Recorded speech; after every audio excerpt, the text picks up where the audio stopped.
अभी दुनिया में एक बात हो रही, तीसरी आलमी जंग छिड़ गई है, तीसरी आलमी जंग छिड़ेगी तो ये होगा तो वो होगा। पड़ोस मुल्क वालों को इसकी ज्यादा फिक्र है ये सब चीजों की, कि वो चाहते हैं कि सब कुछ आज ही कर लें, आज ही कर, उनके हाथ में तो सब कर लें। मैं कहता हूं अल्लाह के बंदो जरा कुछ होश से काम लो, बुरा नहीं माने।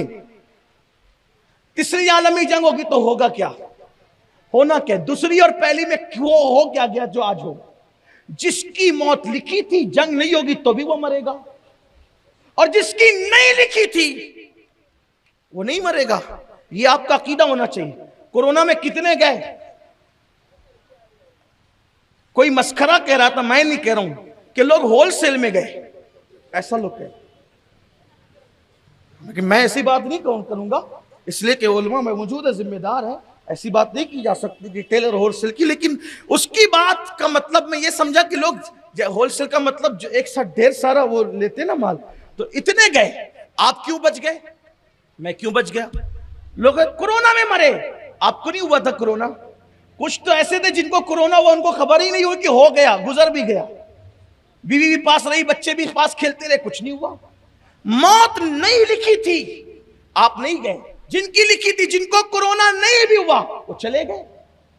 तो तीसरी आलमी जंग होगी तो क्या होगा, कुछ नहीं होगा। अगर आपकी मौत नहीं लिखी आप रहेंगे, आपको मुसीबत नहीं लिखी आप रहेंगे। और एक बात बताऊं आखिरी में, तीसरी नहीं चौथी पांचवी भी सब एक साथ मिलाकर के एक साथ मुसल्लत कर देना लोग, आपको कुछ होना नहीं है। शर्त सिर्फ एक है, वो क्या शर्त है वो बताकर बात खत्म करता हूं। बल्कि सिर्फ जंग की बात नहीं, मंदी हो, मुसीबत हो, बलाएं हो, तकलीफें हो, कुछ भी हो, आपको कुछ होना नहीं। काम एक करना आपको, और बहुत आसान, सुन्नियों के लिए तो कोई मुश्किल नहीं, एक आसान काम करना है। आपको रसूलुल्लाह से अपना रिश्ता जोड़कर हुजूर के कदमों में आ जाना है। अब कदमों में आने का तरीका क्या है, गुनाहों से तौबा करें, दुरूद शरीफ की कसरत करें, नातों को सुने, घरों में इस्लामी माहौल पैदा करें। और भी आप बहुत समझदार है, बार बार सुनते रहते हैं, किसी तरह हुजूर के करीब आओ, कदमों में, रसूलुल्लाह के कदमों में आओ। कोई जंग आपको कुछ नहीं करेगी, कोई मंदी नहीं करेगी, कोई मौसम कुछ नहीं कोई कुछ नहीं करेगा।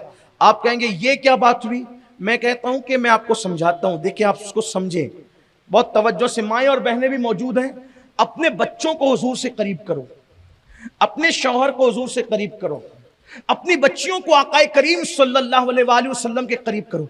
एक मिशन बना लो जिंदगी का कि खुद भी हुजूर के करीब हो जाने सल्लल्लाहु अलैहि वसल्लम, और पूरी कौम को हुजूर अलैहि सलाम के करीब कर देना है, मुस्तफ़ा जान रहमत के करीब कर देना है। हुजूर के कदमों में आओ, अजाब के फरिश्ते भी कुछ ना कर सकेंगे, ये तो दुनिया की मुसीबतें हैं। हजरत उस्ताद ज़मान कहते हैं, ढूंढा ही करे सदरे क़यामत के सिपाही, वो किसको मिले जो तेरे दामन में छुपा हो। जब अजाब के फरिश्तों को उनके दामन में छुपा हुआ नहीं मिल सकता, तो दुनिया के गुंडों को, दुनिया के दहशतगर्दों को, दुनिया के जालिमों को उनके दामन में छुपने वाला कैसे मिल सकता है। लेकिन एक बात, चूंकि हमारे हिंदुस्तान का एक बहुत बड़ा शायर है और माया नाज शायर है, बहुत अच्छी बात उसने समझाई है। उस शायर को कहते हैं कबीर दास।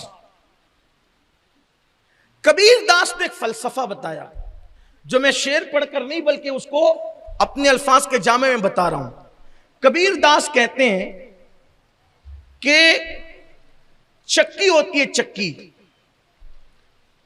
अपना और अपनी औलाद का, दुनिया और आखिरत का भला चाहना है तो एक ही काम करना, हुजूर अलैहिस्सलाम के करीब आना, जिस रास्ते से आ सकते हो, और उसके लिए एक ही रास्ता है, वो है इश्क रसूल का रास्ता। ऐसा गुमा दे उनकी विला में खुदा हमें, ढूंढा करे पर अपनी खबर को खबर ना हो। अर्रूह फिदा का फजिद हर का, यकशोला दिगर बरजन इश्का मुरा, तन मन धन सब फूंक दिया, ये जान भी प्यारे जला जाना। खाक होकर इश्क में आराम से सोना मिला, जान की इक्सीर है उल्फत रसूलुल्लाह।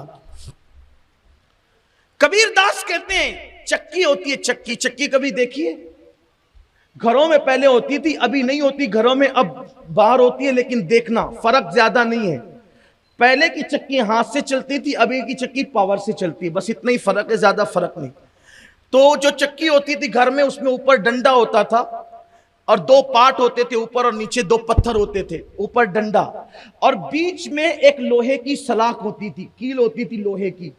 उसी में दोनों पत्थर पिरोए जाते थे और औरतें उसमें गोल सा होता था, उसमें दाने और अनाज डालती थी और ऐसे चलाती थी तो वो दाने पिसते थे। अभी क्या होता है, अभी भी दो पत्थर ही होते हैं, अभी भी कील ही होती है बीच में, मगर वो जो डंडा है वो निकाल दिया गया और वो पावर से चलता है।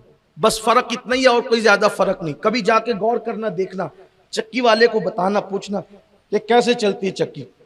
अब वो दाना डालते हैं ऊपर से भी, हाथ से भी, और चलाते हैं तो जितने दाने दोनों पत्थरों के बीच में आते हैं वो दोनों दाने, वो दोनों पत्थरों के बीच में आने वाले सारे दाने पिस करके आटा बन जाते हैं, वजूद खो देते हैं। फिर उनको कोई गेहूं भी नहीं कहता, बाजरा भी नहीं कहता, जवार भी नहीं कहता, सब उनको क्या कहते हैं, आटा कहते हैं। आटा, उनका वजूद ही खत्म हो जाता है। आटा हुए मतलब घाटा हुए, यही होता है। अल्लाह अकबर। लेकिन कुछ दाने किस्मत वाले और तकदीर वाले होते हैं, समझाने के लिए कह रहा हूं, बल्कि यह कह दीजिए कि होशियार होते हैं सुन्नियों की तरह।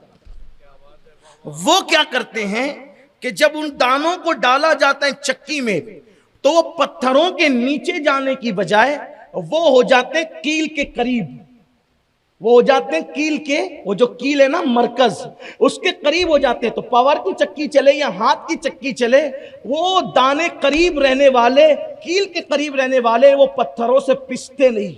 अब कबीर दास ये बताना चाहते हैं कि ये जमीन और आसमान दोनों ये चक्की के पत्थर है।